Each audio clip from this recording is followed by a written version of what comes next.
Welcome to Siraj study point. Good evening students, हम हाजिर हैं फिर से अपने यूपीएससी प्रीवियस ईयर्स पेपर्स को लेकर पॉलिटी के। आज हम जो हमने पिछले सेशन में कुछ पॉलिटी के पेपर्स की बात की थी 2017 से 2015 के बीच की, इस बार हम उसके आगे के प्रीवियस ईयर की बात करेंगे, यानी 2017 2018 की और 2021 के प्रीवियस ईयर पेपर की बात करेंगे पॉलिटिकल साइंस के। ये जो आपका सेशन है यूपीएससी के लिए तो इम्पॉर्टेंट है ही, यूपीएससी के एग्जाम्स के लिए, क्योंकि यूपीएससी का प्रीवियस ईयर पेपर है। But at the same time आपके जितने भी पीसेस के एग्ज़ाम होते हैं अलग अलग स्टेट्स के, उसके लिए प्लस जो वनडे एग्ज़ाम्स होते हैं, चाहे वो एसएससी का हो, बैंकिंग का हो, रेलवे का हो, या फिर नेट जेआरएफ का भी एग्ज़ाम्स हो, इन सारे एग्ज़ाम्स के लिए, वनडे एग्ज़ाम्स के लिए आपके काफ़ी प्रॉफिटेबल हैं। इसलिए प्लीज़ स्टूडेंट ये सेशन ध्यान से पढ़िएगा। मुझे काफ़ी अच्छे रिस्पांस मिले लास्ट सेशन के, तो मैं चाहती हूँ इस सेशन में भी मुझे अच्छे रिस्पांस मिले। और प्लीज़ ज़्यादा से ज़्यादा इस क्लास को लाइक करिए और ज़्यादा से ज़्यादा शेयर करिए, जिससे ज़्यादा से ज़्यादा स्टूडेंट्स इसका फ़ायदा उठा सकें। और अगर आपने अभी तक सब्सक्राइब चैनल को नहीं किया है तो चैनल को सब्सक्राइब करिए। और जो भी आपके व्यूज़ हों, अच्छे बुरे, जो भी आपको अगले क्लास में इम्प्रूवमेंट चाहिए, उसे प्लीज़ कॉमेंट बॉक्स में पिन करें अपने कॉमेंट्स, ठीक है। तो प्लीज़ ज़्यादा से ज़्यादा इसको लाइक शेयर करें। चलिए हम स्टार्ट करते हैं आज के अपने सेशन को, कि हम पॉलिटी के कैसे कैसे क्वेश्चन को देख सकते हैं। उसमें मैं काफ़ी सारे आपको फैक्ट्स भी एज ए यूज़ करके बताऊंगी, कैसे कैसे क्वेश्चन बनते हैं मैं वो भी बताऊंगी। तो इसलिए ये सेशन सिर्फ यूपीएससी के लिए इंपॉर्टेंट नहीं है, हमारे जो और भी अलग एग्ज़ाम्स हैं उन सब के लिए भी सेम ही उतना ही इम्पॉर्टेंट है जितना ये यूपीएससी के लिए। तो प्लीज़ चलिए स्टार्ट करते हैं हम आज का सेशन अपने पहले क्वेश्चन से। हमारा पहला क्वेश्चन है, भारतीय शासन अधिनियम 1935 के द्वारा स्थापित संघ में अवशिष्ट शक्तियां किसे दी गईं। जो भारतीय शासन अधिनियम 1935 है, जैसा कि हम सभी जानते हैं 1935 का भारतीय शासन अधिनियम के बारे में सभी ने हिस्ट्री में पढ़ा होगा। उसमें जो संघ में अवशिष्ट शक्तियां थीं, ठीक है, वो किसे दी गई। तो यहाँ पे ये जो शक्तियाँ थीं वो गवर्नर जनरल को दी गई थी, ठीक है। भारतीय शासन अधिनियम जो हमारा 1935 था उसमें अवशिष्ट शक्तियाँ गवर्नर जनरल को दी गई थी। अगर हम इस भारतीय शासन अधिनियम 1935 की बात करें तो इसमें जो था कि इसका उद्देश्य था संघीय ढांचे की व्यवस्था करना। इसका उद्देश्य क्या था? संघीय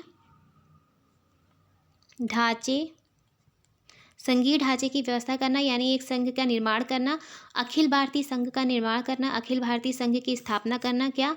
अखिल भारतीय संघ की स्थापना करना इसका मेन उद्देश्य था। राज्य और रियासतें, राज्य और इसमें क्या क्या किया गया ये मैं बता रही हूँ। तो भारतीय शासन अधिनियम में संघीय ढांचे की व्यवस्था की गई, अखिल भारतीय संघ की स्थापना की गई, राज्य और रियासतों को एक इकाई माना गया। और इसी अधिनियम में हमारी तीन सूचियों को डिफाइन किया गया जो हम आज पढ़ते हैं। जी, इसी भारतीय शासन अधिनियम से काफ़ी सारी चीज़ें हमारे कॉन्स्टिट्यूशन में ली गई थी। जब हमारा कॉन्स्टिट्यूशन 1950 में बना तो उसमें से ये जो तीन चीज़ें थी, तीन सूचियाँ जो डिवाइड थी हमारी, संघ सूची, राज्य सूची और हमारी समवर्ती सूची, ठीक। ये जो तीनों सूची का ये जो प्रावधान था ये हमारा सीधे इसी से उठाया गया था। संघ सूची में उस समय 59 विषय थे, ठीक है, यानी कि 59 विषय थे। राज्य में हमारे 54 विषय थे। और यहीं समवर्ती सूची की हम बात करें तो इसमें 36 विषय ऐड थे, ठीक है। तो यानी भारतीय शासन अधिनियम के तहत ही तीन सूचियों में इसको डिवाइड किया गया। संघ में 59 विषयों को रखे गया, राज्य में 54 विषयों को, और समवर्ती सूची में हमारे 36 विषयों को रखा गया, ठीक। तो इसी से ये प्रावधान हमारे कॉन्स्टिट्यूशन में लिया गया। और जहाँ कि मैंने बता दिया कि जो अवशिष्ट शक्तियाँ किसे दी गई थी, तो वो गवर्नर जनरल को दी गई थी, क्योंकि उसमें गवर्नर जनरल बना था। बट अभी की अगर हम बात करें तो अवशिष्ट शक्तियों पर मेनली केंद्र का अधिकार होता है, ठीक है। अगर केंद्र और राज्य में कोई डिवाइडेड हो या फिर किसी बात को लेके, किसी मुद्दे को लेके उसमें डिवाइड माना जाए, या फिर अगर किसी मुद्दे को लेके विवाद होता है तो केंद्र का ही निर्णय आखिरी माना जाता है, ठीक है। चलते हैं हम अपने नेक्स्ट क्वेश्चन पे। हमारा नेक्स्ट क्वेश्चन है, संवैधानिक सरकार का आशय क्या है। क्या हमारा क्वेश्चन है, संवैधानिक सरकार का आशय क्या है। तो हम अलग अलग ऑप्शन पे चलते हैं। पहला हमारा ऑप्शन है, किसी राष्ट्र की परिसंघीय संरचना वाली एक प्रतिनिधि सरकार, कोई सरकार जिसके प्रमुख के पास नाम मात्र की शक्तियाँ हों, कोई सरकार जिसके प्रमुख के पास वास्तविक शक्तियाँ हों, या फिर कोई सरकार जो संविधान की सीमाओं से परिबद्ध हो। तो संवैधानिक सरकार की बात कर रहे हैं, इसका मतलब है सीधे सीधे संविधान के अंडर में जो सरकार काम करे। तो इसका हमारा ऑप्शन डी जो है हमारा सही होगा, कोई सरकार जो संविधान की सीमाओं से परिबद्ध हो, अर्थात जो सरकार संविधान के अनुसार काम करे, यानी संविधान ही हमारा सर्वोच्च हो, संविधान की शक्ति ही हमारी सर्वोच्च शक्ति हो, तो उसे संवैधानिक सरकार कहा जाएगा। और संवैधानिक सरकार का ऐसे, जैसे कि यहाँ पे मैंने बताया, संविधान की सीमाओं से परिबद्ध हो तो उसे कहा जाता है। अगर हम पहले ऑप्शन की बात करें, किसी राष्ट्र की परिसंघीय संरचना वाली प्रतिनिधि सरकार, तो ये भी गलत है। ठीक है, कोई सरकार जिसके प्रमुख के पास नाम मात्र की शक्तियाँ हो, तो प्रमुख के पास नाम मात्र की शक्तियाँ, जैसे हमारे यहाँ होता है राष्ट्रपति जो हमारा बनता है, नाम मात्र की शक्तियाँ होती हैं उसमें। कोई सरकार जिसके प्रमुख के पास वास्तविक शक्तियाँ हो, तो ये सारे जो प्रावधान है ये सारे संवैधानिक सरकार के नहीं, संवैधानिक सरकार का प्रावधान जो हमारा डी है नंबर वो है। ठीक है, चलते हैं हम अपने अगले क्वेश्चन पे। हमारा अगला क्वेश्चन है, इसको मैं थोड़ा जूम कर लेती हूँ, ठीक है, जिससे आपको ये पूरी तरह से विजुअल हो। निजता के अधिकार, निजता के अधिकार, ठीक है, निजता का अधिकार, यहाँ पे राइट टू प्राइवेसी की बात की जा रही है, को जीवन एवं व्यक्तिगत स्वतंत्रता के अधिकार के अंतर्भूत भाग के रूप में संरक्षित किया जाता है। भारत के संविधान में निम्नलिखित में से किससे उपर्युक्त कथन सही एवं समुचित ढंग से अर्थित होता है। तो यहाँ पे पूछा, निजता का अधिकार जो हमारा जीवन एवं व्यक्तिगत स्वतंत्रता के अधिकार के अंतर्भूत संरक्षित किया गया है, तो वो किस आर्टिकल में और किस भाग में संविधान के आता है। तो ऑप्शंस पे चलते हैं। पहला ऑप्शन है हमारा अनुच्छेद 14 संविधान के 42वें संशोधन के अधीन उपबंध। तो अनुच्छेद 14 में जैसे ही सब जानते हैं कि विधि के समानता का अधिकार, विधि के समय समानता का अधिकार, जो हमारा समता का अधिकार का उल्लेख किया गया है आर्टिकल 17 भाग 4 में। तो आर्टिकल 17 में हमारा जो है आर्टिकल 17 में अस्पृश्यता की बात की गई है। ठीक है, अस्पृश्यता की बात आर्टिकल 17 में की गई है। वहीं यदि हम नीचे चले तो इसमें जो है आर्टिकल 21 दिया है, आर्टिकल 21 भाग 3। तो आर्टिकल 21 में जीवन एवं दैहिक स्वतंत्रता का अधिकार की बात की गई है, और आर्टिकल 24 जो है हमारा जो है शोषण से संरक्षण का अधिकार देता है। तो यहाँ पे अगर हम बात करें कि निजता का अधिकार किसके अंदर आता है, तो हमारा जो ऑप्शन सी है वो सही होगा। ठीक है, आर्टिकल 21 के अंदर हमारा 21 भाग 3 में जो गारंटी दी गई है उसमें हमारा निजता का अधिकार आता है। ठीक है, अगर हम अब इस पे बात करें कि निजता के अधिकार की बात करें तो क्या क्या हम इसमें पढ़ सकते हैं, क्या क्या चीज़ें हम जानना जो हमें ज़रूरी है। तो पहली चीज़ तो जान लीजिए, ये जो है ये जो निजता का अधिकार दिया गया था, ये सुप्रीम कोर्ट के द्वारा 9 जजों की बेंच बनाई गई थी 24 अगस्त 2017। 24 अगस्त 2017 को इसका निर्णय दिया गया था। ये केस जो था उसका नाम था Puttaswamy versus union of India. ठीक है, Puttaswamy versus union of India 2017 का केस था, जिसके तहत निजता के अधिकार को एक संवैधानिक अधिकार दिया गया। निजता के अधिकार को आर्टिकल 21 के अंदर संवैधानिक अधिकार दिया गया। 9 जजों की बेंच थी जिनमें निर्णय लिया गया। निजता का अधिकार एक मौलिक अधिकार है। निजता का अधिकार को मौलिक अधिकार के रूप में शामिल किया गया। व्यक्ति की स्वायत्तता और गरिमा की रक्षा के लिए यह आवश्यक है और कई अधिकारों की आधारशिला भी है। यानी कि निजता का अधिकार जो है हमारी व्यक्ति की स्वायत्तता और गरिमा की रक्षा के लिए अत्यंत आवश्यक है, और साथ ही ये कई अधिकारों को की आधारशिला भी रखता है। ठीक है, तो ये Puttaswamy versus union of India के अंतर्गत आता है। हम अपने अगले क्वेश्चन पे चलते हैं। हमारा जो अगला क्वेश्चन है वो ये है, निम्नलिखित घटनाओं पर विचार कीजिए। भारत के किसी राज्य में सर्वप्रथम लोकतांत्रिक रूप से चुनी गई साम्यवादी दल की सरकार। भारत का उस समय का सबसे बड़ा bank imperial bank of India, जिसका नाम बदलकर भारतीय स्टेट बैंक रखा गया। चौथा हमारा तीसरा है, एयर इंडिया का राष्ट्रीयकरण किया गया और यह राष्ट्रीय वाहक बन गया। गोवा स्वतंत्र भारत का अंग बना। तो इन चारों में कौन घटना कब घटी, उसके हिसाब से इसको सीक्वेंस में रखना है। तो यदि हम ध्यान दें तो ये जो हमारा पहला ऑप्शन है, भारत के किसी राज्य में सर्वप्रथम लोकतांत्रिक रूप से चुनी गई साम्यवादी दल की सरकार। तो पहली बार जो साम्यवादी दल की सरकार बनी थी वो जो है हमारी बनी थी 1957 में। 1957 में केरल में पहली कम्युनिस्ट पार्टी यानी साम्यवादी दल की सरकार बनी थी। कहाँ पे? केरल में। ठीक है, 1957 में। ठीक, अब हम दूसरे ऑप्शन की बात करें तो भारत का उस समय का सबसे बड़ा बैंक जो इंपीरियल बैंक ऑफ इंडिया था, जिसे इंपीरियल बैंक ऑफ इंडिया को बैंक ऑफ बंगाल और बॉम्बे बैंक और bank of Madras, bank of Bengal, bank of Bombay और बैंक ऑफ मद्रास को मिलाकर बनाया गया था। किसको? Bank of Bengal, bank of Madras plus bank of Bombay को मिलाकर इंपीरियल बैंक ऑफ इंडिया बनाया गया था। इंपीरियल बैंक ऑफ इंडिया तीनों को मिलाकर बनाया गया था। ठीक है, इंपीरियल बैंक ऑफ इंडिया कब बनाया गया था? तो ये बनाया गया था 1921 में इसकी स्थापना की गई थी, ठीक है, 1921 में। जिसका जो एसबीआई में नामकरण किया गया, यदि हम यहाँ पे चूँकि जिसका नाम बदलकर भारतीय स्टेट बैंक रखा गया, तो एसबीआई में इसका नामकरण जो किया गया था वो 1955 को किया गया था। यानी ये बना कब था? 1921 में बना था, ठीक है, 1921 में बना था, पर इसका एसबीआई में नामकरण किया गया था 1955 में, ठीक है। अगर हम अपने थर्ड ऑप्शन की बात करें तो एयर इंडिया का राष्ट्रीयकरण किया गया और यह राष्ट्रीय वाहक बन गया। तो एयर इंडिया का राष्ट्रीयकरण जो हमारा है, ये जो है 1953 में किया गया था। पहले तो मैं बता दूं एयर इंडिया के बारे में, तो टाटा एयरलाइंस जो सब इसका जो एयर इंडिया का जो शुरू में जब स्टार्ट हुआ था तो इसका नाम टाटा एयरलाइंस था, जिसकी 1932 में टाटा सन्स द्वारा स्थापना की गई थी। कब? जो है एयर इंडिया की अगर हम बात करें तो एयर इंडिया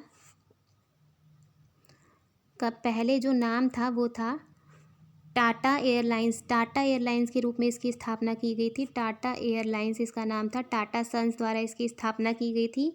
कब की गई थी? तो ये 1932 में की गई थी, ठीक है, टाटा एयरलाइंस की स्थापना, जिसे बाद में बदलकर 1946 में इसको 1946 में एयर इंडिया नाम दिया गया, ठीक है, 1946 में एयर इंडिया नाम दिया गया और 1953 में इसका राष्ट्रीयकरण किया गया। कब इसका राष्ट्रीयकरण किया गया? तो यहाँ से हम देख सकते हैं एयर इंडिया का राष्ट्रीयकरण किया गया और ये राष्ट्रीय वाहक बन गया, तो यानी कि 1953 में इसका राष्ट्रीयकरण किया गया, ठीक है। लास्ट ऑप्शन की हम बात करें, गोवा स्वतंत्र भारत का अंग बन गया। तो गोवा जो है स्वतंत्र भारत का अंग, अगर हम बात करें तो 1961 में पुलिस कार्यवाही से गोवा दमन द्वीप को अधिकृत किया गया और 12वें अमेंडमेंट 1962 द्वारा यूटी के रूप में गोवा को स्थापित किया गया, ठीक है, और 1987 में गोवा पूर्ण राज्य बन गया। अगर गोवा स्वतंत्र भारत का अंग बन गया, ये अगर हम बात करें तो ये आपका 1962 है, ठीक है, 1962 में एज अ यूटी बना, और यानी कि यूनियन टेरिटरी, केंद्र शासित प्रदेश, और 1987 में एज अ राज्य स्टेट के रूप में इसे शामिल किया गया। तो हम चारों ऑप्शन की अगर हम बात करें, चौरे ऑप्शन के हम उससे डेट के हिसाब से देख सकते हैं, तो इसका कौन सा ऑप्शन सही होगा?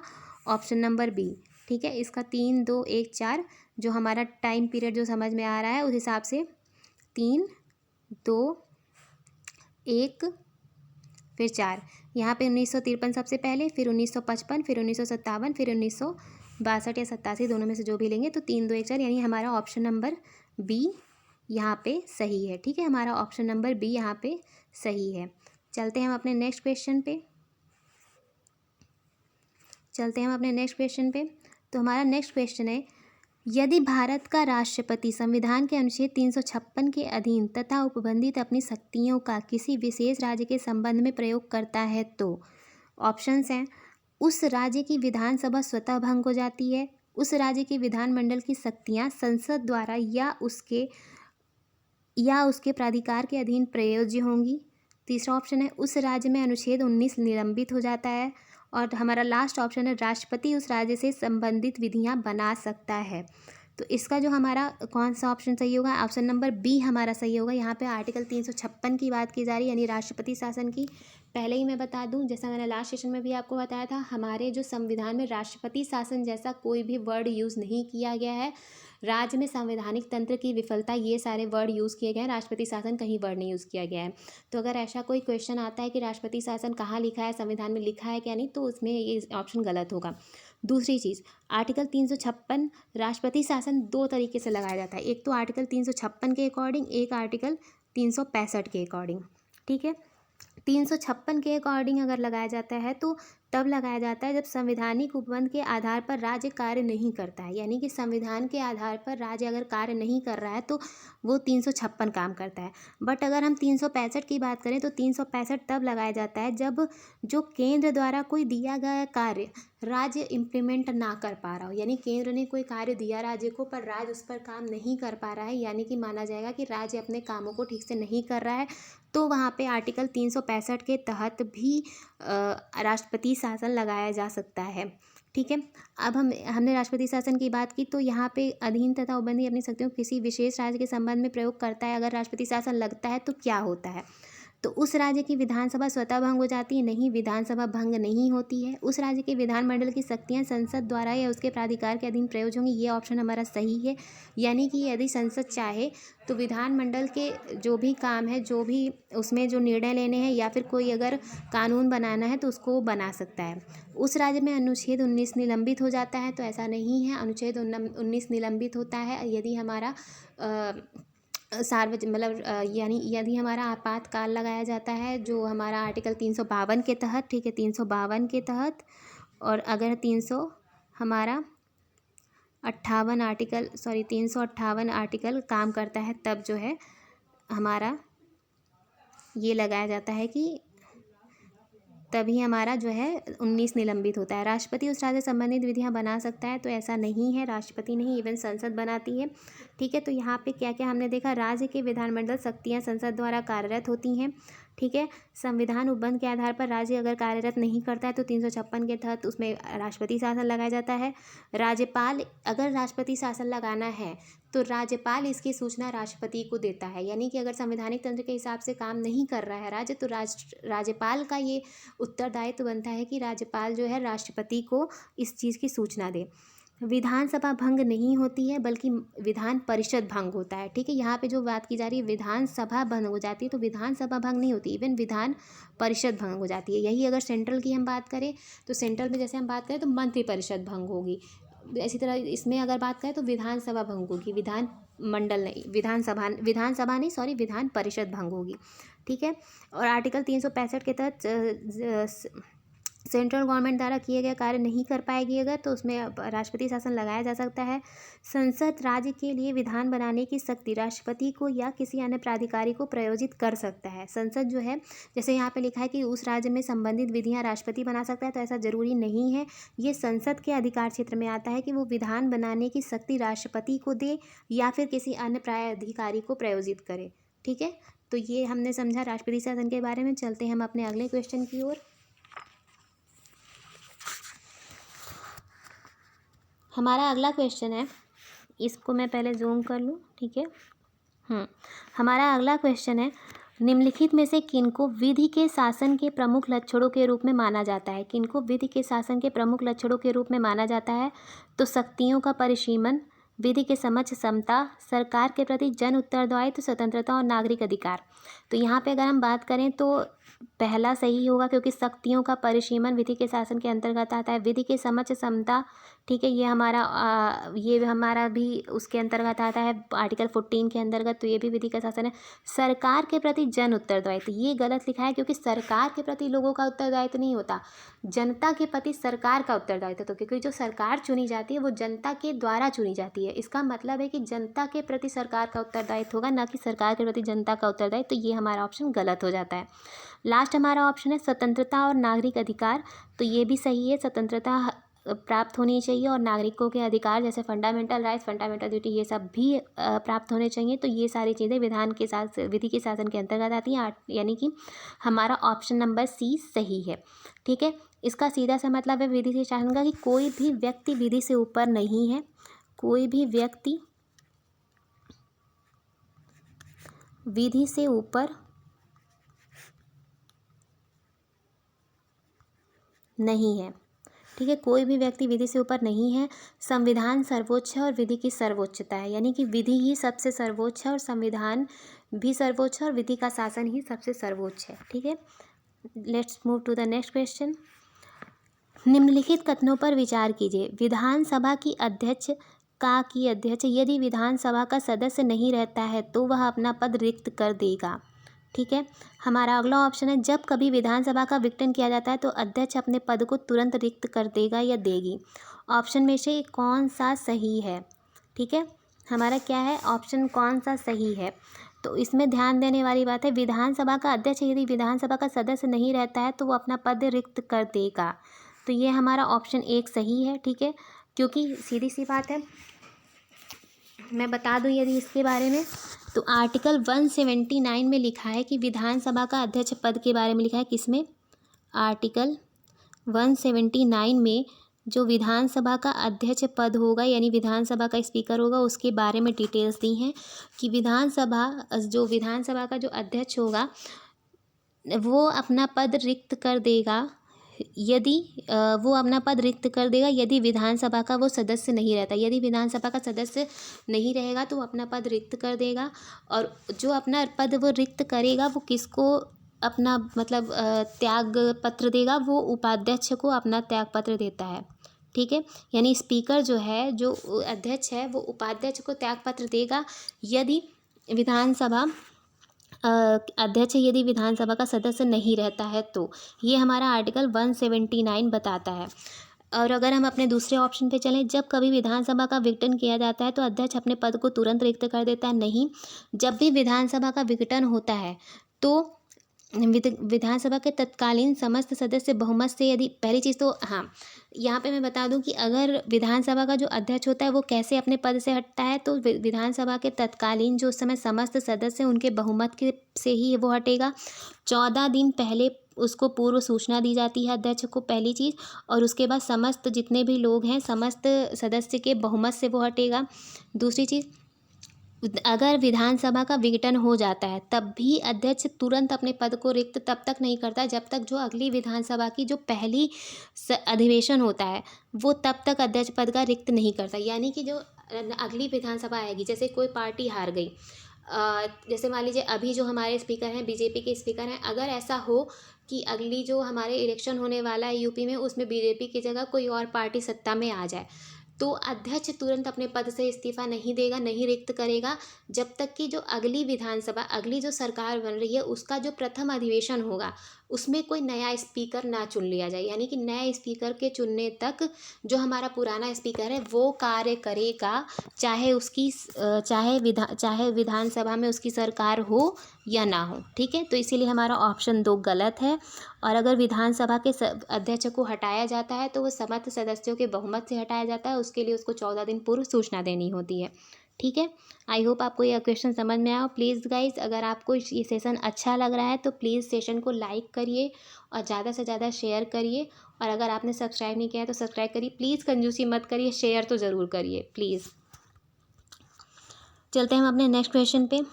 विधि और स्वाधीनता के बीच सबसे उपयुक्त संबंध को निम्नलिखित में से कौन प्रतिबिंबित करता है? विधि और स्वाधीनता के बीच संबंध, यदि विधियाँ अधिक होती हैं तो स्वाधीनता कम होती है। ठीक है, ये भी सही है, लेकिन उन दोनों के बीच उपयुक्त संबंध नहीं बताता है। यदि विधि नहीं है तो स्वाधीनता भी नहीं है। यदि स्वाधीनता है तो विधि निर्माण जनता को करना होगा, नहीं। यदि विधि परिवर्तन बार बार होता है तो वह स्वाधीनता के लिए खतरा है। तो यहाँ पे हमारा ऑप्शन बी सही है, यदि विधि नहीं है तो स्वाधीनता भी नहीं है। तो सीधी सी बात है कि अगर विधि अनुपस्थित है यानी विधि नहीं है तो जो लोग होंगे वो अपनी स्वाधीनता का गलत फ़ायदा उठाएंगे, यानी कि सबको समान अधिकार मिल सके, जो हमारा आर्टिकल 14 कहता है। यानी कि हमारे जो गोल्डन ट्रायंगल है फंडामेंटल राइट्स के आर्टिकल 14, आर्टिकल 19 और आर्टिकल जो हमारा गोल्डन ट्रायंगल कहा जाता है आर्टिकल 14, 19 और 21, अगर हम इन तीनों का इम्प्लीमेंटेशन चाहते हैं समान रूप से, यानी सबको समान अधिकार मिले, तो उसके लिए हमें स्वतंत्रता पर विधि के द्वारा अंकुश लगाना होगा। यानी कि अगर विधि नहीं है तो स्वाधीनता भी नहीं होगी, क्योंकि कोई स्वाधीनता का गलत फ़ायदा उठाएगा तो किसी को स्वाधीनता प्राप्त ही नहीं होगी, क्योंकि सब लोग एक समान नहीं होते। तो वो समानता लाने के लिए, विधि के समझ समानता लाने के लिए ऐसा करना पड़ेगा कि विधि भी हो, तभी स्वाधीनता बरकरार रहेगी, वरना नहीं। ठीक, अगला क्वेश्चन है हमारा, निम्नलिखित कथनों पर विचार कीजिए। किसी राज्य के राज्यपाल के विरुद्ध उसकी पदावधि के दौरान किसी न्यायालय में कोई दंडिक कार्यवाही स्थगित नहीं की जाएगी। हमारा अगला ऑप्शन है, किसी राज्य के राज्यपाल की परिनिधियाँ और भत्ते उसकी पदावधि के दौरान कम नहीं किए जाएंगे। कौन सा सही है? तो इसमें ऑप्शन नंबर हमारा सी सही है, यानी कि पहला दूसरा दोनों सही है। किसी राज्य के राज्यपाल के विरुद्ध उसकी पदावधि के दौरान किसी न्यायालय में कोई दंडिक कार्यवाही संस्थित नहीं की जाएगी। तो ये हमारा आर्टिकल 153 कहता है। 153 जो हमारा आर्टिकल है वो राज्यपाल के लेकर राज्यपाल की जो उन्मुक्तियाँ और विशेषाधिकार उसको प्राप्त हैं उसको लेकर बात करता है। इसमें यह है कि राज्यपाल को किसी भी शासकीय कृत्य आपराधिक कार्यवाही से वो फ्री रहता है, यानी कि उसके खिलाफ उसके ऊपर दंड नहीं दिया जा सकता, उसके खिलाफ कार्यवाही नहीं की जा सकती, गिरफ्तारी से भी वो मुक्त रहता है। और अगर किसी चीज़ को लेकर उस पर केस करना भी है, यानी कि उसके व्यक्तिगत किसी भी चीज़ को लेकर उस पर सिविल प्रक्रिया संहिता के तहत या फिर आपराधिक प्रक्रिया संहिता के तहत उस पर केस करना है, तो उसको 2 महीने पहले उसको उसकी नोटिस देनी होती है, यानी कि राज्यपाल के पास 2 महीने पहले उस चीज़ की नोटिस आनी चाहिए, तभी व्यक्तिगत क्रिया पर कार्यवाही की जा सकती है अथवा नहीं। ठीक है, तो हमारा आर्टिकल 153 उसको राज्यपाल को उन्मुक्ति और विशेषाधिकार देता है। अगर हम अगला बात करें तो आर्टिकल 158 का सब क्लॉज 4, आर्टिकल 158 का सब क्लॉज 4 जो है वो जो है राज्यपाल की उपलब्धियां, भत्ते, पदावधि आदि को उसके कार्यकाल के दौरान कम नहीं किया जाएगा, ऐसा कहता है। यानी कि आर्टिकल 158(4) जो है वो सीधी सीधी कहता है कि राज्यपाल की परिलब्धियां और उसके भत्ते उसकी पदावधि के दौरान कम नहीं किए जाएंगे, यानी कि ये हमारा दूसरा ऑप्शन भी सही है, इसलिए हमारा सी नंबर सही होगा। ठीक है, चलते हैं हम अपने अगले क्वेश्चन पे। इसको मैं थोड़ा जूम कर दूँ। ठीक है, जो हमारा अगला क्वेश्चन है ये है, धन विधेयक के संबंध में निम्नलिखित में कौन सा कथन सही नहीं है। नहीं की बात कर रहा है, किसके संबंध में, धन विधेयक के संबंध में। पहले तो मैं बता दूं धन विधेयक किस आर्टिकल के अंतर्गत आता है, तो धन विधेयक हमारा आर्टिकल 110 के अंतर्गत आता है। ठीक है, अब यहाँ पे अगर हम ऑप्शन पे चले तो ये है हमारा, किसी विधेयक को धन विधेयक तब माना जाएगा जब इसमें केवल किसी कर के अधिरोपण, उन्मूलन, माफ़ी, परिवर्तन या विनियमन से संबंधित प्रावधान हो, तो ये हमारा सही है। ठीक है, ऑप्शन के किसी बिल विधेयक को धन विधेयक तभी माना जाता है जब उसमें किसी कर के अधिरोपण, उन्मूलन, माफ़ी, परिवर्तन या विनियमन से संबंधित प्रावधान हो। हमारा अगला ऑप्शन है, धन विधेयक में भारत की संचित निधि एवं भारत की आकस्मिकता निधि की अभिरक्षा से संबंधित जो बंद होते हैं, तो ये भी हमारा सही है। ठीक है, संचित निधि यानी कि आर्टिकल 266(1) और आर्टिकल 267, ये जो आकस्मिकता निधि की बात हम करते हैं आर्टिकल 267 में, ठीक है, 267 में, और संचित निधि की बात आर्टिकल 266 के सब क्लॉज 1 में की जाती है। ठीक है, तो इन दोनों आर्टिकल के आधार पर इन दोनों की अभिरक्षा से संबंधित उपबंध होते हैं धन विधेयक में। ठीक है, हमारा ऑप्शन सी है, धन विधेयक भारत की आकस्मिकता निधि से धन के विनियोजन से संबंधित होता है। ठीक है, तो इस ऑप्शन पे अभी हम बात करते हैं। अगर हमारा लास्ट ऑप्शन की बात करें तो हमारा लास्ट ऑप्शन है, धन विधेयक भारत सरकार द्वारा धन की उधार लेने या कोई प्रत्याभूति देने के विनिमय से संबंधित होता है, तो ये भी सही है। तो यानी कि हमारा जो, अगर हम धन विधेयक के संबंध में कौन सा ऑप्शन गलत है, तो ये हमारा ऑप्शन सी है। ठीक है, तो हमारा ऑप्शन सी गलत है, धन विधेयक भारत की आकस्मिकता निधि से धन के विनियोजन से संबंधित होता है, तो ये गलत है, जबकि संचित निधि से होता है, संचित निधि से भी होता है। ठीक है, तो अगर हम धन विधेयक की बात करें तो जैसा कि मैंने बताया पहले ही कि आर्टिकल 110 के अंतर्गत धन विधेयक की परिभाषा दी हुई है, कर का अधिरोपण, परिहार, परिवर्तन, सरकार द्वारा धन का विनियमन या ऋण लेना, संचित निधि या आकस्मिकता निधि में धन जमा करना या निकालना, ये सारे काम धन विधेयक के अंतर्गत होते हैं। और ये चीज़ मैं बता दूं कि लोकसभा का जो अध्यक्ष होता है उसका अंतिम फैसला होता है कि कोई विधेयक धन विधेयक है नहीं। अगर ये प्रूफ करना है कि कोई विधेयक धन विधेयक है नहीं है, तो स्पीकर का ही निर्णय अंतिम होता है कि कोई विधेयक धन विधेयक है या नहीं। ठीक है, चलते हैं हम अपने अगले क्वेश्चन पे। भारत के राष्ट्रपति के निर्वाचन के संबंध में निम्नलिखित कथनों पर विचार कीजिए। भारत के राष्ट्रपति के निर्वाचन के संबंध में निम्नलिखित कथनों पर विचार करें, तो हमारा पहला ऑप्शन है, प्रत्येक एमएलए के वोट का मूल्य अलग अलग राज्य में अलग अलग होता है, तो ये सही है, प्रत्येक एमएलए का वोट अलग अलग राज्य में अलग अलग होता है। लोकसभा के सदस्यों के वोट का मूल्य राज्यसभा के सदस्यों के वोट के मूल्य से अधिक होता है, तो ये हमारा जो है ऑप्शन गलत है कि लोकसभा के सदस्यों के वोट का मूल्य राज्यसभा के सदस्यों के वोट के मूल्य के बराबर होता है, जबकि लोकसभा के सदस्यों के वोट का मूल्य राज्यसभा के सदस्यों के मूल्य के बराबर होता है। पर हमारा यहाँ पे पहला ऑप्शन सही है, यानी कि ऑप्शन ए हमारा सही होगा, प्रत्येक एमएलए के वोट जो है अलग अलग राज्यों में अलग अलग होते हैं। ये आप राष्ट्रपति के निर्वाचन का जो है आप उस पर डिटेल्स देखेंगे कि कैसे होता है, तो उसमें आपको पता चलेगा आनुपातिक प्रतिनिधित्व प्रणाली के द्वारा। ठीक है, एकल संक्रमणीय मत के द्वारा इसका जो राष्ट्रपति का निर्वाचन होता है, तो उसके तहत ये सारी वैल्यूज़ निकाली जाती हैं। चलते हैं हम अपने अगले क्वेश्चन पे। भारत की संसद के संदर्भ में निम्नलिखित में से कौन सी संसदीय समिति इसकी समीक्षा करती है और सदन को सूचित करती है। कि जो विनिमय नियम, उपनियम, उपविधि आदि बनाने की शक्तियाँ संविधान द्वारा प्रदत्त हैं या सदन द्वारा प्रत्यायोजित हैं, उनका कार्यपालिका द्वारा इन प्रत्यायोजनों की परिधि के भीतर उचित प्रयोग हो रहा है। तो ये जो है कौन सी संसदीय समिति के अंतर्गत ऐसा होता है कि विनियमन नियम, उपनियम, उपविधि आदि बनाने की शक्तियाँ संविधान द्वारा प्रदत्त हैं या सदन द्वारा प्रत्यायोजित हैं। तो ये जो जिस समिति की बात कर रहा है, ये अधीनस्थ विधान संबंधी समिति की बात की जा रही है इसमें, ठीक है। अधीनस्थ विधान संबंधी समिति का जो गठन हुआ था वो हुआ था 1953 में पहली बार, ठीक है। इसमें जो है 15 सदस्य होते हैं, 15 सदस्य होते हैं लोकसभा में और राज्यसभा में भी, यानी कि लोकसभा में 15 सदस्य और राज्यसभा में 15 सदस्य होते हैं, ठीक है। दोनों में अलग अलग 15-15 सदस्य होते हैं अधीनस्थ विधान संबंधी समिति में। अगर हम बाकी सारी समितियों की बात करें तो हमारी जो ये ऑप्शन ए दिया है सरकारी आश्वासनों संबंधी समिति, तो इसका काम है मंत्रियों के आश्वासन, वचन, प्रतिज्ञा की जांच और उनका कार्यान्वयन हुआ है या नहीं इसकी जांच करना।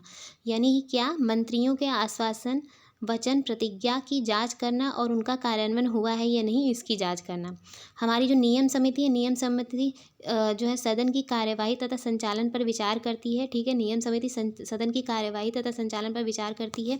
अगर हम इसके जो है उसकी बात करें तो इसमें जो है लोकसभा में 15 सदस्य होते हैं, ठीक है, और राज्यसभा में 16 सदस्य होते हैं, ठीक है। स्पीकर जो है स्पीकर जो है लोकसभा का अध्यक्ष होता है और राज्यसभा का सभापति राज्यसभा का अध्यक्ष होता है। अगर हम आखिरी समिति की बात करें, कार्य सलाहकार बिजनेस एडवाइजरी समिति, तो सदन के इसका काम होता है सदन के कार्यक्रम तथा समय सारणी का नियमन करना, सदन के जितने भी कार्यक्रम हैं कैसे हैं उसकी समय सारणी का नियमन करना, चर्चा का समय तय करना। और इसमें जो है लोकसभा में 15 सदस्य होते हैं, यानी कि इस कार्य सलाहकार समिति लोकसभा में ही बनाई जाती है। लोकसभा में इसमें 15 सदस्य होते हैं, ठीक है। और स्पीकर इसका अध्यक्ष होता है, जो लोकसभा स्पीकर होता है वो इसका अध्यक्ष होता है। यानी कि नियम समिति और कार्य सलाहकार समिति दोनों का जो है अध्यक्ष जो है वो स्पीकर होता है, ठीक है। आई होप आपको चारों समितियों के बारे में समझ में आ गया होगा, जो हमारा इसका ऑप्शन बी सही था। चलते हैं अपने अगले क्वेश्चन पे। हमारा अगला क्वेश्चन है, शिक्षा का अधिकार आरटीआई अधिनियम के अनुसार किसी राज्य में शिक्षक के रूप में नियुक्त होने हेतु अर्ह होने के लिए किसी व्यक्ति में संबंधित राज्य अध्यापक शिक्षा परिषद द्वारा निर्धारित न्यूनतम योग्यता का होना आवश्यक है। इसमें किसकी योग्यता की बात कर रहा है, राज्य अध्यापक शिक्षा परिषद, ये चीज़ यहाँ पे ध्यान दीजिएगा। अगला हमारा ऑप्शन है, आरटीआई अधिनियम के अनुसार प्राथमिक कक्षाओं में शिक्षण हेतु किसी अभ्यर्थी के लिए राष्ट्रीय अध्यापक शिक्षा परिषद, ये नेशनल लेवल की बात करके दिशा निर्देशों के अनुरूप किए गए अध्यापक अर्हता परीक्षण में उत्तीर्ण होना आवश्यक है। हमारा आखिरी ऑप्शन है, भारत में 90% से अधिक अध्यापक शिक्षा संस्थान प्रत्यक्ष रूप से राज्य सरकारों के अधीन है। तो यदि हम एक एक ऑप्शन की बात करें तो हमारा जो पहला ऑप्शन क्या कह रहा है, शिक्षा का अधिकार जो आरटीआई अधिनियम है वो उसके लिए अर्ह होने के लिए टीचर के लिए राज्य अध्यापक शिक्षा परिषद द्वारा निर्धारित न्यूनतम योग्यता का होना आवश्यक है, तो ये गलत है। जो हमारा सेकेंड ऑप्शन है, राष्ट्रीय अध्यापक शिक्षा परिषद की बात की जा रही है, यानी कि NCTA, national council of teacher education, तो ये वाला ऑप्शन हमारा सही है। थर्ड ऑप्शन है, 90% से अधिक अध्यापक शिक्षा संस्थान प्रत्यक्ष रूप से राज्य सरकारों के अधीन है, तो ऐसा नहीं है कि 90% से अधिक जो है वो राज्य सरकारों के अधीन है, क्योंकि मैक्सिमम जो केंद्र सरकारों के भी अधीन, जैसे हमारा केंद्रीय विद्यालय चलता है, हमारा जो अलग अलग लेवल पे नवोदय चलता है, या फिर कई ऐसे केंद्रीय भी विद्यालय चलते हैं जो केंद्र सरकार के अधीन होते हैं, ना कि राज्य सरकार के। तो 90% प्लस ऐसा नहीं है कि राज्य सरकारों के अधीन है। तो इसमें जो हमारा ऑप्शन होगा वो हमारा ऑप्शन बी सही होगा, ठीक है। ऑप्शन बी सही होगा, यानी केवल दूसरा सही है। पर अगर हम इसके डिटेल की बात करें तो यहाँ पे जो है, अगर हम आरटीआई अधिनियम की बात करें तो आरटीआई अधिनियम 2009 में लाया गया था, ठीक है।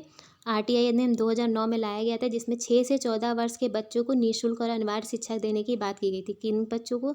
6 से 14 वर्ष के बच्चों को निःशुल्क और अनिवार्य शिक्षा देने की बात की गई थी।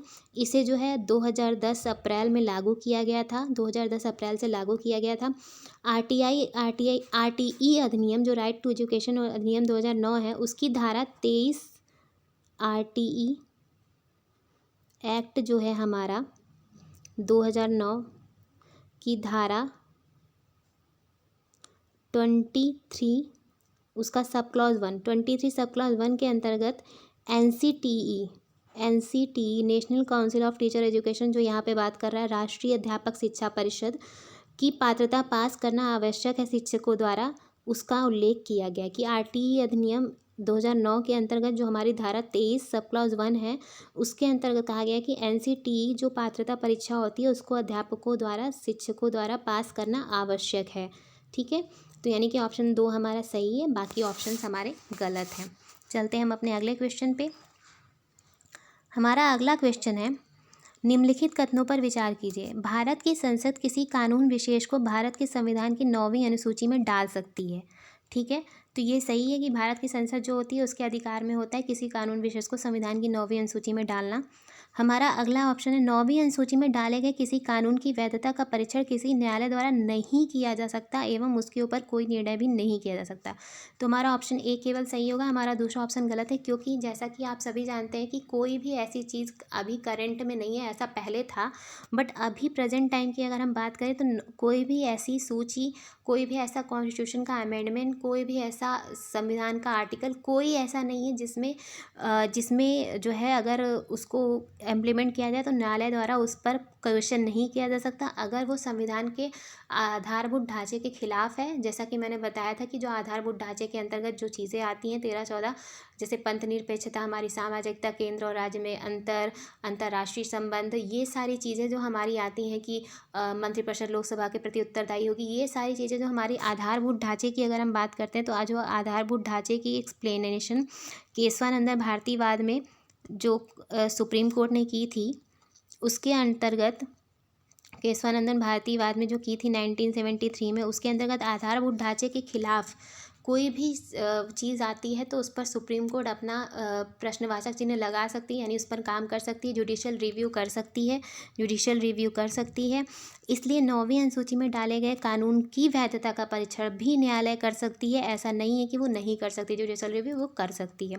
ठीक है, अब यहाँ पे मैं बता दूँ ऑप्शन ए आपका सही है। ठीक है, जो मूल संविधान हमारा था उसमें पहली चीज़ तो मैं बता दूँ 8 अनुसूचियाँ थी। जो मूल संविधान था उसमें 8 अनुसूचियाँ थी, ना कि 9वीं अनुसूची। जो 9वीं अनुसूची की हम यहाँ पे बात कर रहे हैं, कि 9वीं अनुसूची की बात कर रहे हैं, वो जो है हमारा 1951 में फर्स्ट अमेंडमेंट जो हमारा किया गया था, फर्स्ट संवैधानिक अमेंडमेंट जो किया गया था, फर्स्ट संवैधानिक संशोधन 1951 के द्वारा 9वीं अनुसूची इंट्रोड्यूस की गई थी, ताकि सरकार द्वारा किए जाने वाले भूमि सुधारों को अदालत में चुनौती ना दी जा सके। सरकार क्योंकि उसमें भूमि सुधार करने के लिए प्रयास कर रही थी, तो उसके द्वारा किए जाने वाले भूमि सुधारों को अदालत में चुनौती ना दी जा सके, इसलिए उसने 9वीं अनुसूची इंट्रोड्यूस की। पहले इस पर जुडिशियल रिव्यू सच में नहीं किया जाता था, पर 11 जनवरी 2007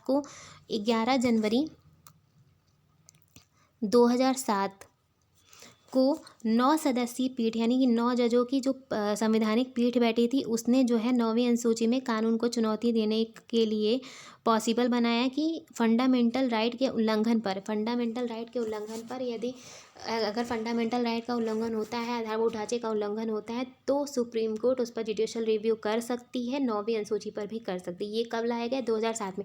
यानी 2007 के पहले ऐसा होता था कि 9वीं अनुसूची पर जुडिशियल रिव्यू नहीं हो सकता था सुप्रीम कोर्ट द्वारा, पर 2007 के बाद ऐसा होता है। तो चलते हैं हम अपने अगले क्वेश्चन पर। इसको मैं थोड़ा जूम कर दूं, आई होप अब ये विजिबल है। ठीक है, निम्नलिखित कथनों पर विचार कीजिए। पहली लोकसभा में विपक्ष में सबसे बड़ा राजनीतिक दल स्वतंत्र पार्टी था। ठीक है, क्या बोला गया? पहली लोकसभा में विपक्ष में सबसे बड़ा राजनीतिक दल स्वतंत्र पार्टी था। लोकसभा में नेता प्रतिपक्ष को सर्वप्रथम 1969 में मान्यता दी गई। लोकसभा में यदि किसी दल के न्यूनतम 75 सदस्य ना हो तो उसके नेता को नेता प्रतिपक्ष के रूप में मान्यता नहीं मिल सकती। ठीक, इसका ऑप्शन की अगर हम बात करें तो हमारा ऑप्शन नंबर बी सही होगा, यानी केवल दूसरा ऑप्शन सही है। ठीक है, अब हम एक एक ऑप्शन की बात करते हैं।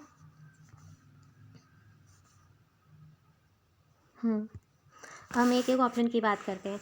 जो हमारी पहली लोकसभा थी उसमें विपक्ष में सबसे बड़ा राजनीतिक दल स्वतंत्र पार्टी था। तो पहले तो मैं बता दूं 1952 में पहली बार लोकसभा का गठन हुआ था।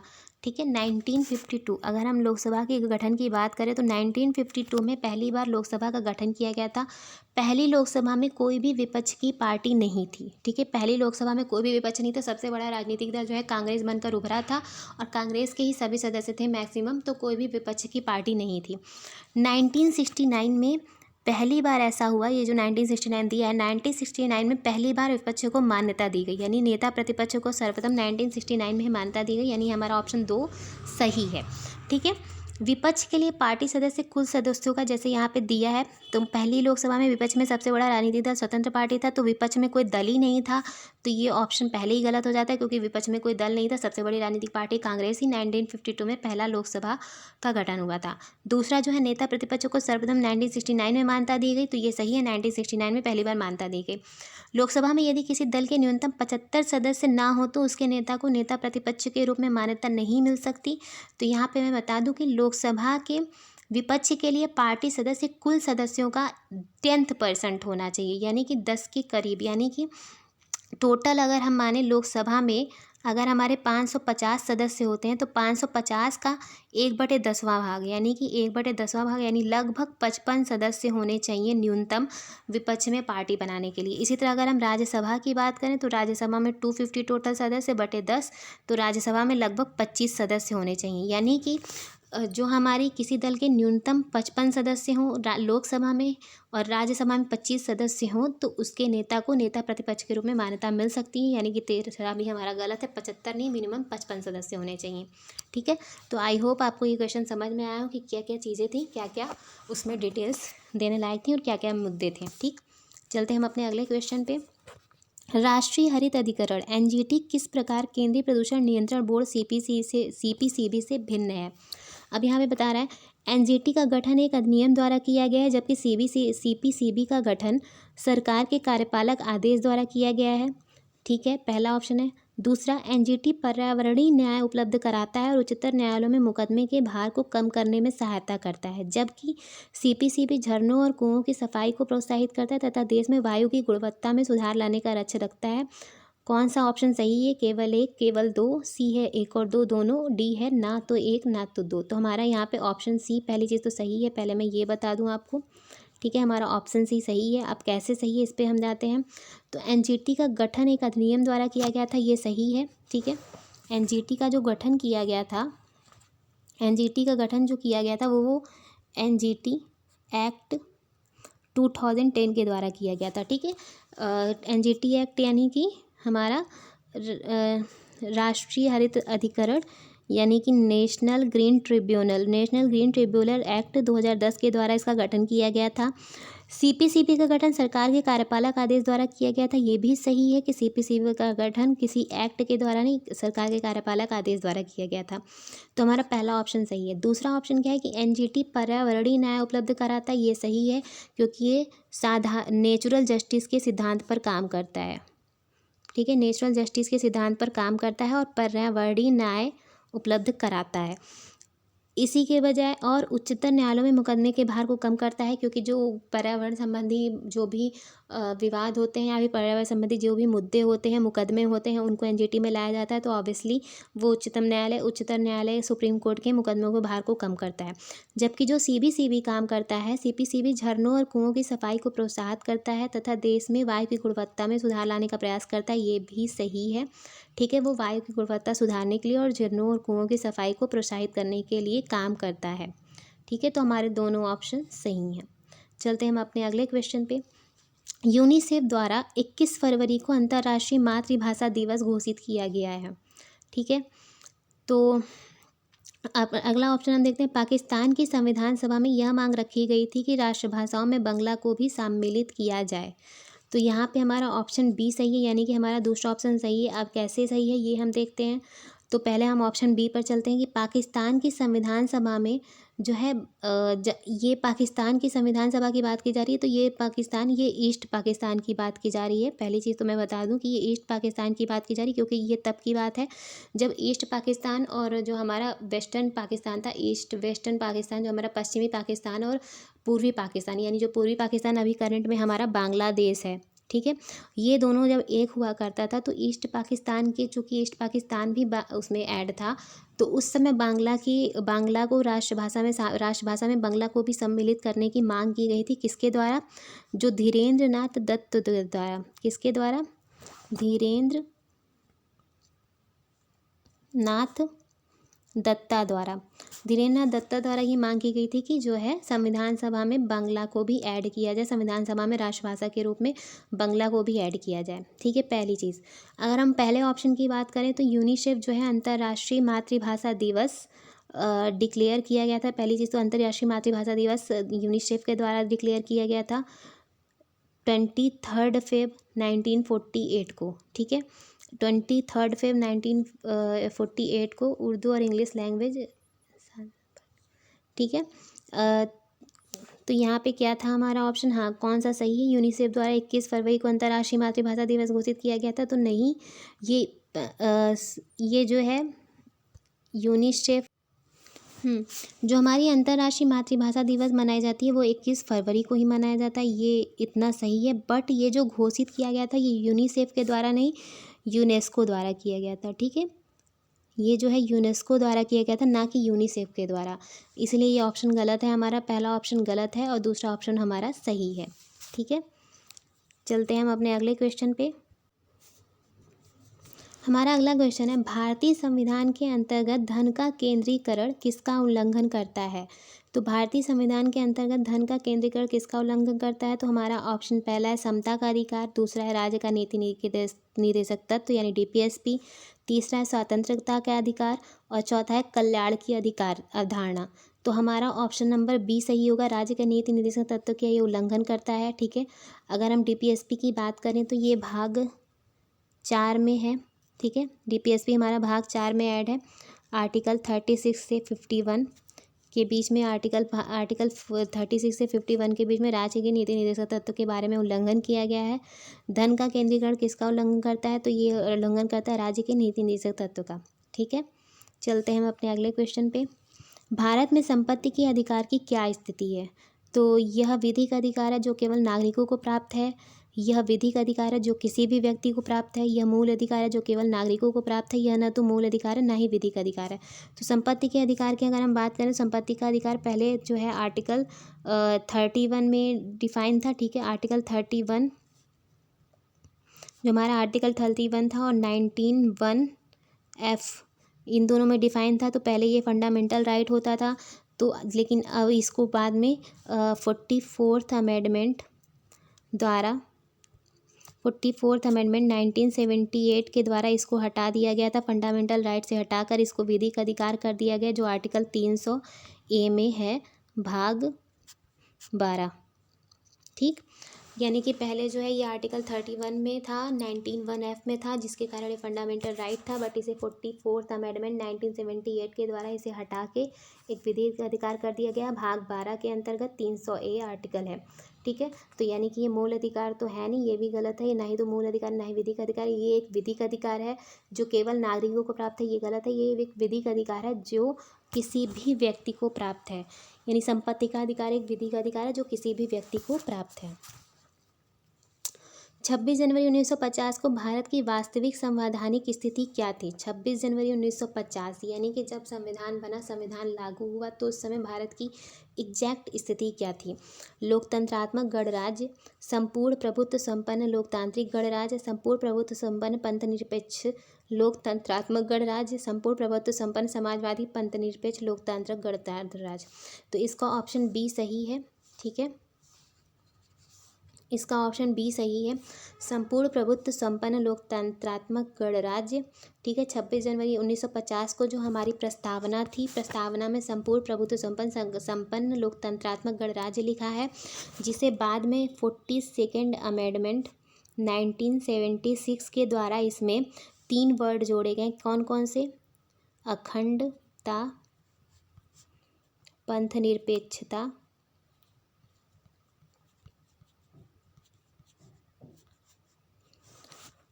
और समाजवादी।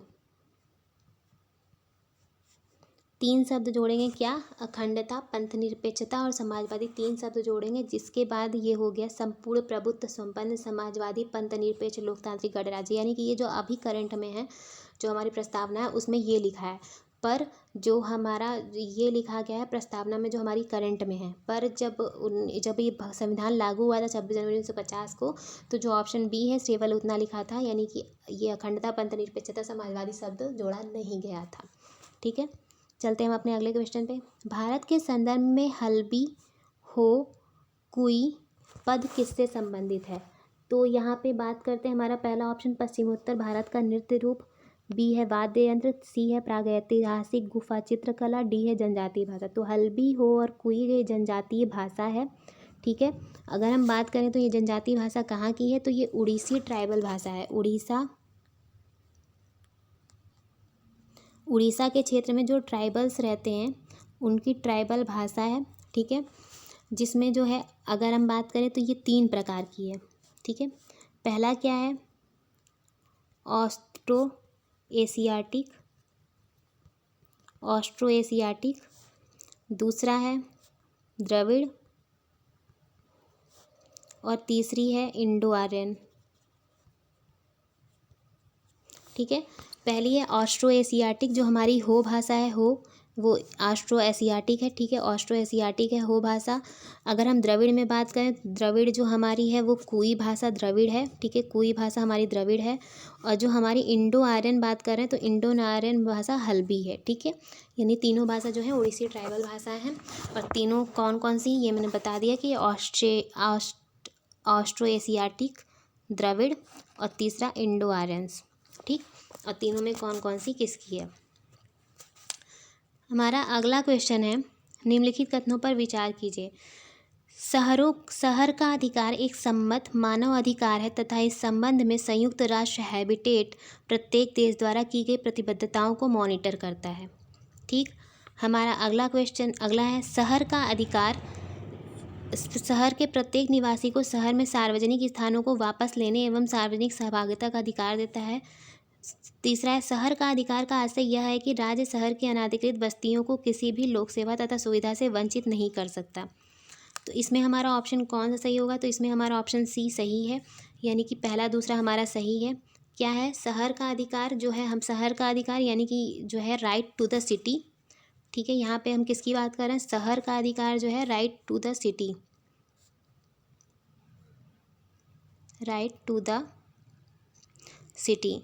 ये किसके द्वारा एक्सप्लेन किया गया है, ये यूएन हैबिटेट के द्वारा एक्सप्लेन किया गया है। यूएन हैबिटेट के द्वारा एक्सप्लेन किया गया है कि शहर का अधिकार क्या होता है।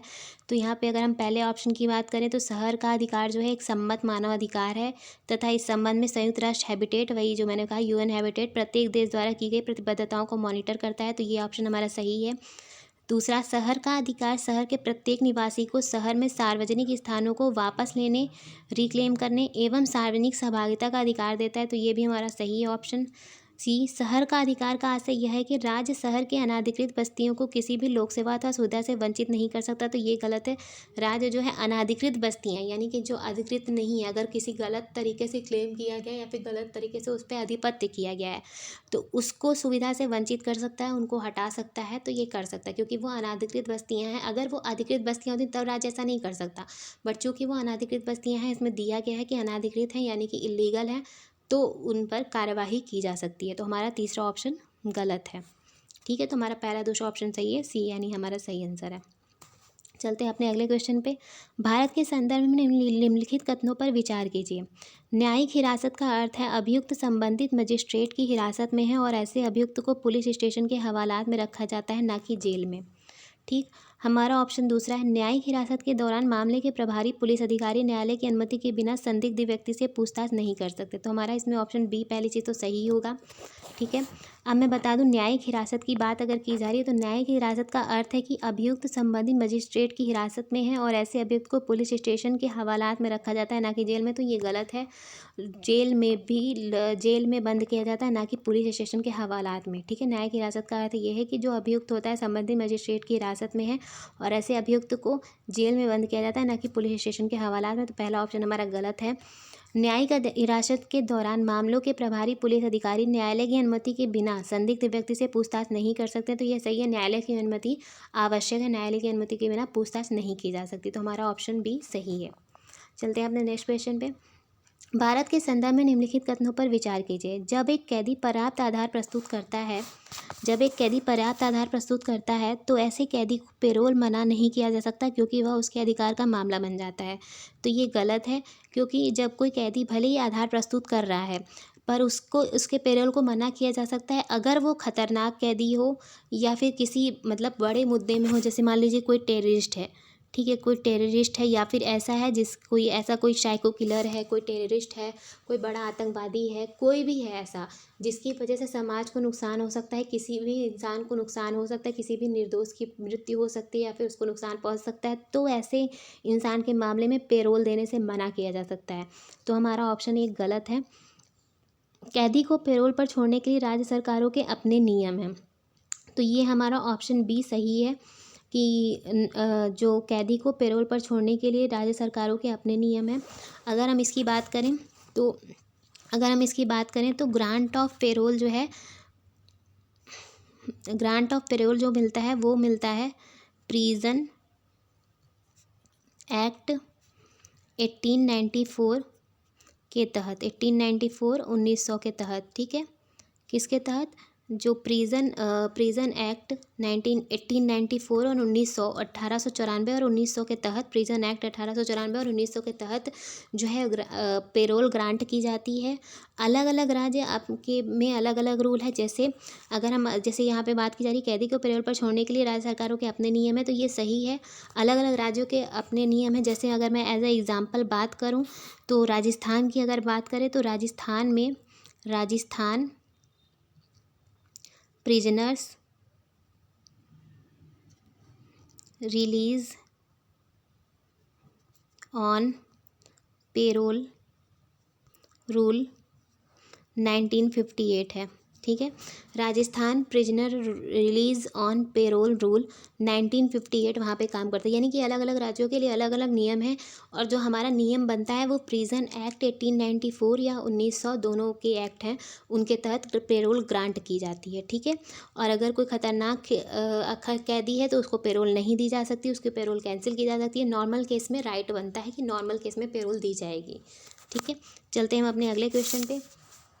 राष्ट्रीय स्तर पर अनुसूचित जनजाति और अन्य पारंपरिक वन निवासी वन अधिकारों की मान्यता अधिनियम 2006 के प्रभावी कार्यान्वयन को सुनिश्चित करने के लिए कौन सा मंत्रालय केंद्रक अभिकरण नोडल एजेंसी है? तो पर्यावरण वन और जलवायु परिवर्तन मंत्रालय, पंचायती राज मंत्रालय, ग्रामीण विकास मंत्रालय, जनजातीय कार्य मंत्रालय। तो इसमें ऑप्शन डी सही होगा, जनजातीय कार्य मंत्रालय, क्योंकि अनुसूचित जनजाति और अन्य पारंपरिक वन निवासी की बात की जा रही है जो अधिनियम है 2006 का।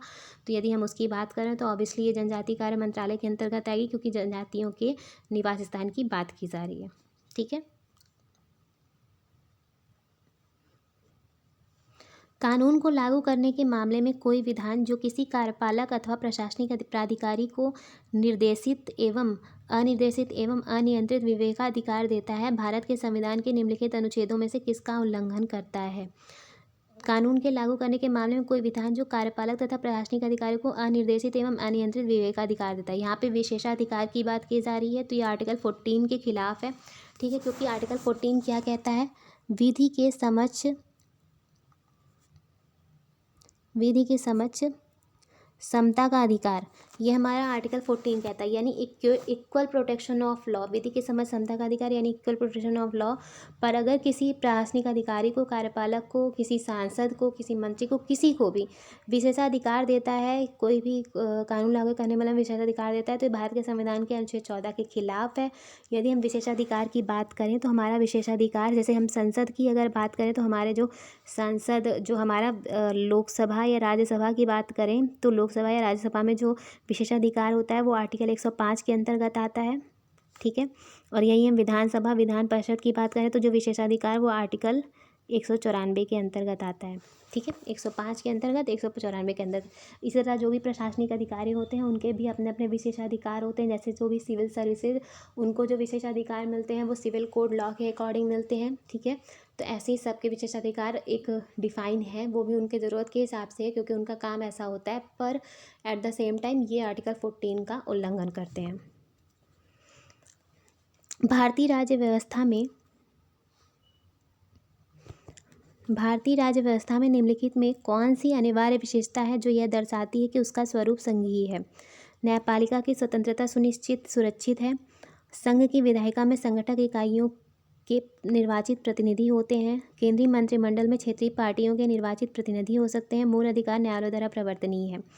तो इसका ऑप्शन ए सही होगा, न्यायपालिका की स्वतंत्रता सुरक्षित है।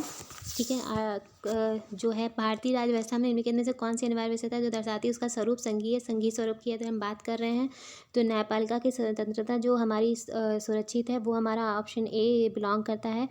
और अगर इसके अलावा हम बात करें कि संघीय स्वरूप की और कौन सी विशेषताएं हैं तो एक तो न्यायपालिका की स्वतंत्रता, ठीक है, उसके अलावा लोकतांत्रिक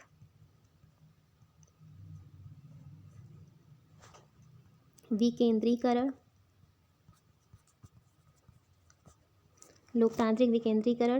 अलग अलग गवर्नमेंट और अलग अलग सब्जेक्ट, ठीक है, तो ये सारी चीज़ें जो होती हैं वो संघीय स्वरूप को डिफाइन करती हैं, इसलिए न्यायपालिका की स्वतंत्रता।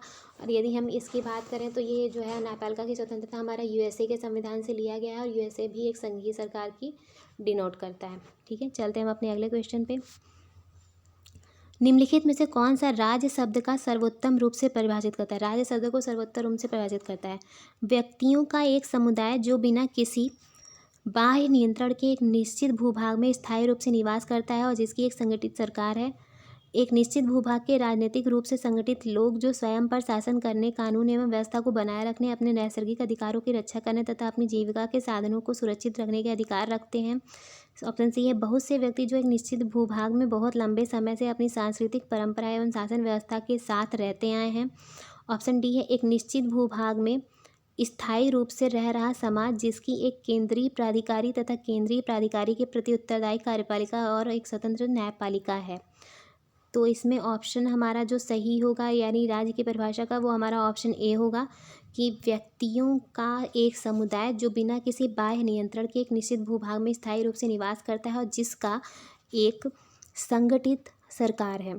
ठीक है, तो ऑप्शन ए हमारा राज्यों को परिभाषित करता है, भूभाग स्थायी है, निवास है, एक संगठित सरकार है।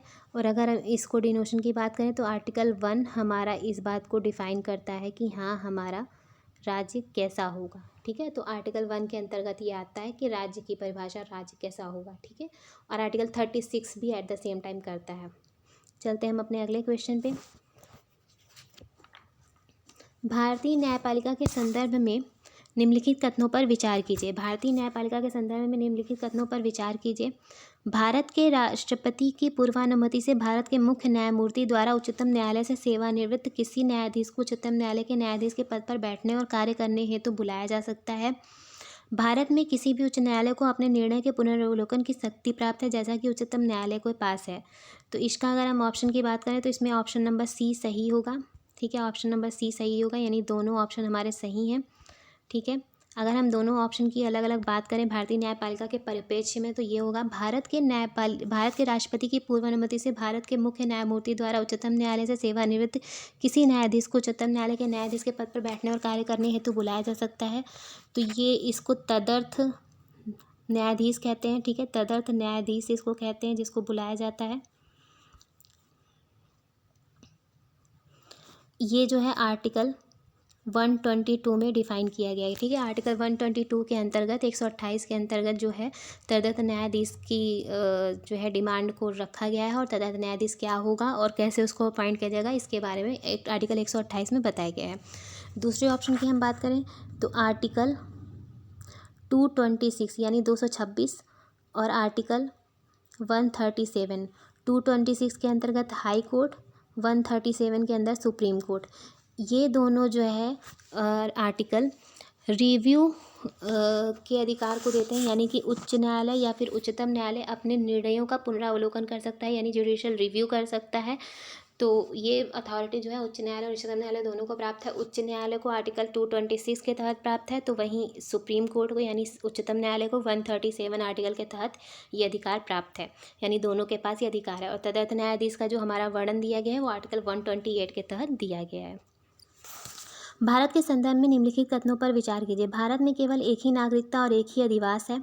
ठीक है, ये सही है, एक ही नागरिकता और एक ही अधिवास है। जो व्यक्ति जन्म से नागरिक है केवल वही राष्ट्र अध्यक्ष बन सकता है, ये गलत है। ठीक है, एक ही नागरिकता है एक ही अधिवास है, ये हमारा आर्टिकल 9 के तहत एक ही नागरिकता एक ही नागरिकता की बात करता है कि आर्टिकल 9 के तहत जो हमारा अगर एक से ज़्यादा देश की नागरिकता वो लेता है तो उसको अपनी देश की नागरिकता से वंचित कर दिया जाएगा। तो ये आर्टिकल 9 के तहत ही हमारा डिफाइन करता है। दूसरे ऑप्शन की बात करें, जो व्यक्ति जन्म से नागरिक है केवल वही राष्ट्राध्यक्ष बन सकता है, तो ऐसा नहीं है। जन्म से नागरिक की बात ये हमारा जन्म से नागरिक की बात अगर देखा जाए तो ये यूएसए के संविधान में लिखी है कि यदि कोई राष्ट्रपति बनना चाहता है तो उसे जन्म से यूएसए का नागरिक होना होगा, जन्म से अमेरिका का नागरिक होना होगा, नहीं तो वो नहीं बन सकता। अगर हम अपने देश की बात करें तो आर्टिकल 58, जो हमारा आर्टिकल 58 है, वो जन्म से वो नागरिकता के अधिकार के साथ, जन्म से नागरिकता के साथ पंजीकरण द्वारा भी अगर नागरिकता प्राप्त है तो भी वो राष्ट्राध्यक्ष बन सकता है, ये बताता है। यानी कि जन्म से नागरिक हो चाहे वो पंजीकरण के द्वारा नागरिकता प्राप्त किया हो, वो दोनों केसेस में राष्ट्राध्यक्ष बन सकता है। आर्टिकल 58 ऐसा कहता है। किसके द्वारा? पंजीकरण के द्वारा अगर नागरिकता प्राप्त है तो भी वो राष्ट्राध्यक्ष बन सकता है। अगर हम थर्ड ऑप्शन की बात करें तो जिस विदेशी को एक बार नागरिकता दे दी गई है किसी भी परिस्थिति में उसे इससे वंचित नहीं किया जा सकता, तो ऐसा नहीं है। अगर किसी व्यक्ति को एक बार नागरिकता दे दी गई है तो उसे आर्टिकल 9, 10, 11 के तहत नागरिकता से वंचित किया जा सकता है। और इन नागरिकता से वंचन जो है, नागरिकता से वंचन की अगर हम बात करें तो जो हमारा इंडियन सिटीजनशिप एक्ट है, यानी नागरिकता अधिनियम, सिटीजनशिप एक्ट 1955 का सेक्शन 10 है। ठीक है, सेक्शन 10 जो हमारा सिटीजनशिप एक्ट नागरिकता अधिनियम 1955 का सेक्शन 10 है, हमारा सेक्शन 10 वो जो है सेक्शन 10 जो है वो हमारा नागरिकता से वंचन को डिफाइन करता है और नागरिकता से वंचन किस केसेस में होगी ये बताता है। एट द सेम टाइम जो हमारा आर्टिकल 9, 10, 11 कॉन्स्टिट्यूशन का है वो भी नागरिकता से वंचन को डिफाइन करता है। तो ऐसा नहीं है कि अगर एक बार नागरिकता मिल गई है तो उसे इस परिस्थिति से वंचित नहीं किया जा सकता, यानी कि हमारा ऑप्शन नंबर 1 सही होगा इसका। ठीक है, let's move to the next question. निम्नलिखित में से कौन सा कारक किसी उदार लोकतंत्र में स्वतंत्रता की सर्वोत्तम सुरक्षा को नियत करता है? एक प्रतिबद्ध न्यायपालिका, शक्तियों का केंद्रीकरण, निर्वाचित सरकार या शक्तियों का पृथक्करण? तो शक्तियों का पृथक्करण। ठीक है, शक्तियों का केंद्रीकरण जो है उदार लोकतंत्र की भावना को नहीं प्रदर्शित करता है। एक प्रतिबद्ध न्यायपालिका ये भी हो सकता है, निर्वाचित सरकार ये भी, पर यहाँ पे जो सबसे सटीक है कि किसी उदार लोकतंत्र की बात की जा रही है में स्वतंत्रता को सर्वोत्तम सुनिश्चित करता है, तो वो शक्तियों का पृथक्करण है। शक्तियों का पृथक्करण हमारे यहाँ जैसे बात की जाए तो केंद्र के पास अपनी कुछ शक्तियाँ हैं, राज्य के पास अपनी कुछ शक्तियाँ हैं और स्थानीय सरकार के पास अपनी कुछ शक्तियाँ हैं। अगर इसका उदार लोकतंत्र की और हम बात करें कि स्वतंत्रता की सर्वोत्तम सुरक्षा की बात करें तो किस किस चीज़ से नियत होती है, तो अगर इसके और एग्जाम्पल की बात करें तो जैसे हमारे जो चुनाव होते हैं, इलेक्शंस, वो शक्ति का पृथक्करण पहले ही बता दिया गया है। रूल ऑफ लॉ यानी विधि का शासन। ठीक है, rule of law, equal protection of human rights, equal protection of human rights, ये सारी चीज़ें, equal protection of human rights, चुनाव, रूल ऑफ लॉ, शक्तियों का पृथक्करण, ये सारी चीज़ें उदार लोकतंत्र में स्वतंत्रता की सर्वोत्तम सुरक्षा को नियत करती हैं। चलते हैं हम अपने अगले क्वेश्चन पर, इसको जूम करते हैं थोड़ा। हमने ब्रिटिश मॉडल पर आधारित संसदीय लोकतंत्र को अपनाया है। ठीक है, ब्रिटिश मॉडल पर आधारित संसदीय लोकतंत्र को अपनाया, ये पता है सबको, किंतु हमारा मॉडल उस मॉडल से किस प्रकार भिन्न है ये बताना है। ब्रिटिश मॉडल को अपनाया तो है, ठीक है, यूके के संविधान से हमारा संसदीय मॉडल लिया गया है, संसदीय लोकतंत्र का मॉडल, पर उससे किस प्रकार भिन्न है ये बताना है। जहाँ तक विधि निर्माण का संबंध है, ब्रिटिश संसद सर्वोपरि अथवा संप्रभु है, किंतु भारत में संसद की विधि निर्माण की शक्ति परिसीमित है। ठीक है, भारत में संसद के किसी अधिनियम के संशोधन की संवैधानिकता से संबंधित मामले उच्चतम न्यायालय द्वारा संविधान पीठ को भेजे जाते हैं। तो ये हमारा यहाँ पे ऑप्शन सी सही होगा। ठीक है, हमारा ऑप्शन सी, यानी ये दोनों ऑप्शन हमारा सही है। ठीक है, अब यहाँ पे क्या बात की जा रही है कि जहाँ तक विधि निर्माण का संबंध है, ब्रिटिश संसद सर्वोपरि अथवा संप्रभु है, किंतु भारत में संसद की विधि निर्माण की शक्ति परिसीमित है। यानी कि यदि हम ब्रिटिश संसद की बात करें तो वहाँ पे जो संसद ने जो नियम कानून बना दिए वही सर्वोच्च है, उसके अलावा कोई और कानून नहीं आ सकता। यानी कि संसद ने जो बना दिया उस पर जो वहाँ की मतलब जो वहाँ की महारानी होगी, जो वहाँ का महारानी है, उसको स्टैंप लगाना आवश्यक है, वो मना नहीं कर सकता। बट इंडिया में क्या है कि संसद की विधि निर्माण की शक्ति परिसीमित है, यानी कि संसद अगर कोई विधि बनाती है तो उस पर न्यायपालिका ठीक है। न्यायपालिका जो है उस पर स्टे लगा सकती है अगर वो मूल आधारभूत ढांचे के विरुद्ध है, या फिर law of rule of law के विरुद्ध है, फंडामेंटल राइट्स के विरुद्ध है, किसी के भी चीज़ अगर किसी का भी उल्लंघन होता है, लोगों के हितों का उल्लंघन होता है, तो न्यायपालिका उस पर परिसीमित कर सकती है उसको, यानी इसे संसद की विधि निर्माण की शक्ति परिसीमित नहीं है। तो हमारा ऑप्शन नंबर 1 सही है। दूसरे ऑप्शन की बात करें, भारत में संसद के किसी अधिनियम के संशोधन की संवैधानिकता से संबंधित मामले उच्चतम न्यायालय द्वारा संविधान पीठ को भेजे जाते हैं।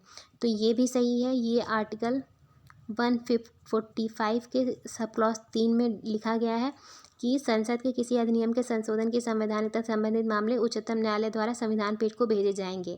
ये हमारा आर्टिकल 145 का सब क्लॉज 3 के अंतर्गत आता है। ठीक है, चलते हैं अगले क्वेश्चन पे। भारत के संविधान के किस अनुच्छेद के अंतर्गत निजता का अधिकार संरक्षित है? तो ये जैसे कि मैंने पहले ही बता दिया, निजता का अधिकार को लेकर हमने एक क्वेश्चन किया था, तो ये आर्टिकल 21 के अंतर्गत है। आर्टिकल 21 भाग 3, ठीक है, आर्टिकल 21 भाग 3 जो हमारा फंडामेंटल राइट है उसके अंतर्गत है। और ये पुट्टा स्वामी वर्सेस यूनियन ऑफ इंडिया जो हमारा केस था 2017 का, उसके अंतर्गत निजता के अधिकार को फंडामेंटल राइट का दर्जा दिया गया था। Let's move to the next question. संघ सरकार के संदर्भ में निम्नलिखित कथनों पर विचार कीजिए। संघ सरकार की बात की जा रही है। एन गोपाल स्वामी अयंगर समिति ने सुझाव दिया था कि किसी मंत्री और किसी सचिव को प्रशासनिक सुधार करने और उसे बढ़ावा देने के लिए पूर्णतः नामित किया जाना चाहिए। ठीक, प्रशासनिक सुधार आयोग 1966 की संस्तुति के आधार पर वर्ष 1970 में कार्मिक विभाग का गठन किया गया और इसे प्रधानमंत्री के प्रभार के अधीन रखा गया। तो यहाँ पे दूसरा ऑप्शन यानी हमारा ऑप्शन बी सही है। ठीक है, अगर हम ऑप्शन बी की बात करें, प्रशासनिक सुधार आयोग 1966 की संस्तुति के आधार पर ही कार्मिक विभाग का गठन किया गया 1970 में और प्रधानमंत्री के प्रभार के अधीन रखा गया, ये सही है। प्रधानमंत्री के अंतर्गत ही कार्मिक विभाग आता है। जो हमारा पहला आंसर है, पहला ऑप्शन है, एन गोपाल स्वामी अयंगर समिति ने सुझाव दिया था कि किसी मंत्री और किसी सचिव को प्रशासनिक सुधार करने और उसे बढ़ावा देने के लिए पूर्णतः नामित किया जाना चाहिए, तो ये हमारा गलत है, इसलिए हमारा ऑप्शन नंबर बी सही है। ठीक है, ये हमारा आज के सेशन का लास्ट क्वेश्चन था। आई होप स्टूडेंट आपको ये सेशन पसंद आया हो, और आपके जैसे भी फीडबैक हो हमें कमेंट बॉक्स में ज़रूर पिन करके बताएं कि आपको ये सेशन कैसा लगा। और ये एग्ज़ाम, जैसे कि मैंने कहा कि ये सेशन जो है सिर्फ यूपीएससी के बच्चों के लिए नहीं, बाकी जो भी एग्ज़ाम्स के बच्चे दे रहे हैं उन सभी के लिए बराबर रूप से इम्पॉर्टेंट है। तो प्लीज़ इस सेशन को ज़रूर ध्यान से देखिए और सेशन को ज़्यादा से ज़्यादा शेयर करिए और लाइक करिए। और अगर आपको अच्छा लगे तो प्लीज़ हमें कमेंट करके ज़रूर बताएं, जिससे हम और आने वाले टाइम में ऐसे सेशन लाने का प्रिपेयर करें, लाने के लिए कोशिश करें। ठीक है, तो हम चलते हैं। आई होप आपको ये सेशन पसंद आया हो। Please, thank you so much, मुझे बहुत अच्छा लगा और थैंक यू।